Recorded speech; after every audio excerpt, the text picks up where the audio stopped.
Galera, queria fazer um pós-jogo diferente aqui com vocês, né?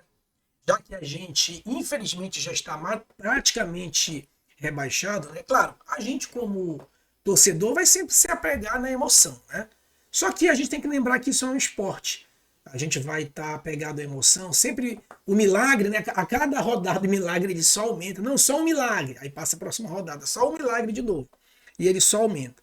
Mas o esporte, no geral, ele é razão, né? O torcedor é que é emoção.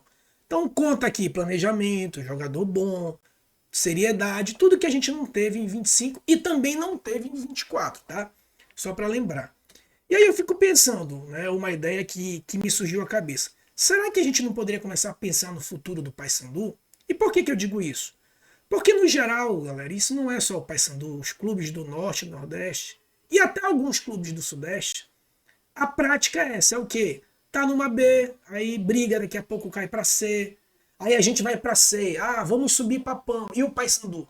Sempre numa C, vai ser sempre um clube que vai estar brigando, né? Eu sei que subiu agora Retrô, subiu Santa Cruz, enfim. Mas sempre quando a gente caiu para lá, passou 5 anos, sempre foi um clube que estava brigando. O Paysandu ainda é muito. O Paysandu é grande na B, imagina na C. Então, se a gente não começar a pensar no futuro, a gente vai estar ano que vem lotando a Curuzu, jogando com o Alto, jogando com Santa Cruz e tal, brigando para subir. Aí quando subir, lá em 28, 29, 30, a mesma ladainha. Porque o time não tem dinheiro, o time está endividado, esse elenco é fraco, e toda a ladainha desse ano ela vai se repetir.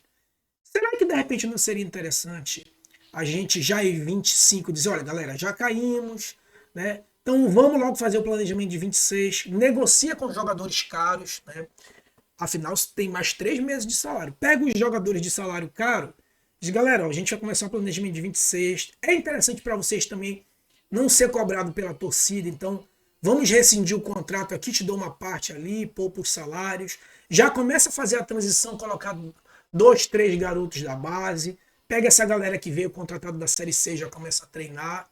Já pensando em 2026. Só que, claro, esse pacto aí só serve se for um pacto de longo prazo, né?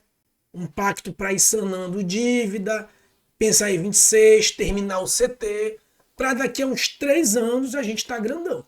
Aí sim, né? Porque se for para fazer isso e 2026 começar de novo, o mesmo erro de planejamento, aí não faz sentido. Mas, claro, eu como torcedor jamais, né, vou querer, né? Jamais eu vou ter esse sentimento por uma decisão dessa. Porque a gente, como eu falei para vocês, a gente vai estar sempre esperando por um milagre. Mas será que a diretoria ou a nossa parte da razão não poderia começar a pensar nisso? Mas pensar no Paysandu de longo prazo. Porque do contrário, meus amigos, como todos os outros clubes do Norte e Nordeste, a gente vai continuar do mesmo jeito. Vai cair, aí vai subir de novo, né? A gente já sabe que SAF não vai virar, e não que eu seja 100% a favor da SAF, né? A SAF não é necessariamente uma panaceia de solução. Só para lembrar, guardado a devida proporção, Palmeiras e Flamengo não são SAFs. Claro, estou falando de Palmeiras a nível nacional, e aí eu desço para o nosso contexto, Paysandu a nível de Norte e Nordeste. Então, Palmeiras e Flamengo, que são multicampeões, não são SAFs, né? Botafogo é SAF e deu certo em 24. Vasco é SAF e foi uma tragédia. Então, a forma como isso vai ser levado adiante não precisa ser uma solução única, mas que tem que se pensar numa modernização do Paysandu, tem. Do contrário, a gente vai ficar nessa. Vai ficar nessa de sobe, desce, tem dinheiro, não tem dinheiro, eu acredito, não acredito. Quer ver outro exemplo? E claro, sempre guardada a devida proporção para aplicar no nosso contexto. O Barcelona, por exemplo. Barcelona fechou a casinha, super endividado, parou de contratar super jogadores. O que aconteceu? Nasceu um estado de Lamine Yamal.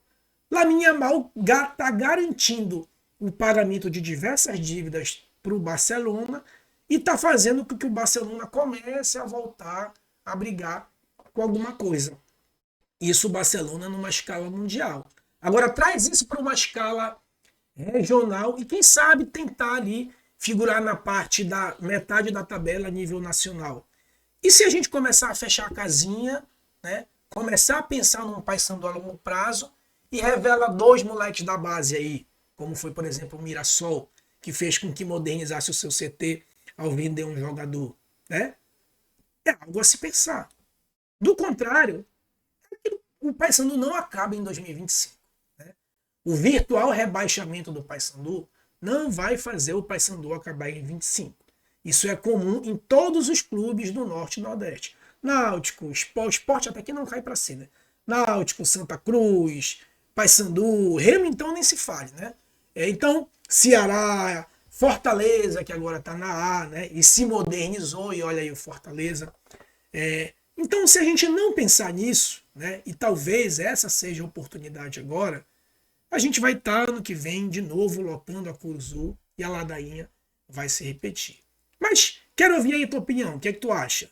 A gente tenta pensar aí a longo prazo ou tem que lutar esse ano com todas as forças para se manter na B, porque se mantendo na B tem mais dinheiro. Claro, sempre dependendo de um milagre, né? Que a gente vê que a essa altura do campeonato fica cada vez mais difícil, né? Queria saber aí a tua opinião. A gente já pensa em 26, já começa a economizar ou, né, tenta todas as forças que ainda restar para tentar esse milagre. Quero ver tua opinião. Coloca aí, quero ver teu comentário. Beleza? Quem não segue a gente, já segue aí o canal Central Papão. Segue a gente também lá no Instagram. Forte abraço, tchau, tchau e até a próxima.